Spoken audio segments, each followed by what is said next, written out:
Nederland tilt ervan op. Energiemaatschappijen die jou maar al te graag als klant hebben willen. Van Sneurnau komt er nog een bij. De Friese energiemaatschappij Us Coöperatie. En daar gaat het wat oors als bij de grote bedrijven. Het grootste verschil is dat de winst van dit bedrijf, van dit energieleveringsbedrijf, dat bloedt net hing je bij dat bedrijf. Dat gaat net naar het buitenland, maar dat bloedt in Friesland.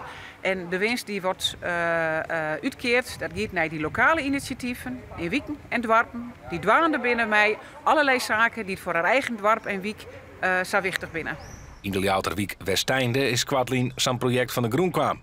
Mensen worden aanmoedigen om haar eigen energie op te wekken met zonnepanelen. Zonne is de meest goedkope manier om elektriciteit op te wekken en het is de meest skere manier om elektriciteit op te wekken. Dus dat doen we of bij mensen particulier op dakken, of we hebben contact met een aantal eigenaren van gebouwen hier in de Wiek die een plotdak hebben, Pieter Jelles Montessori, Windbedrijf Friesland.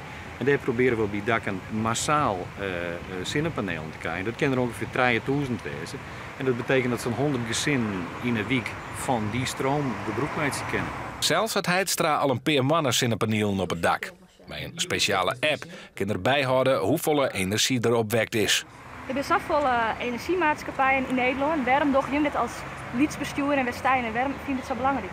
Omdat wij het opwekking van dwarsen met energie belangrijk vinden. Dat is 1. Punt 2 is dat we dat lokaal willen, zo dicht mogelijk bij huis. Punt 3 is dat we willen dat leden van uw coöperatie invloed krijgen op het energiebeleid van de NLD. En dat has ik getrapt. En punt 4, ja, het is geen. Het startschot van de campagne van Us Coöperatie is sneuntemoorn op de Reuzendij in Akkrum.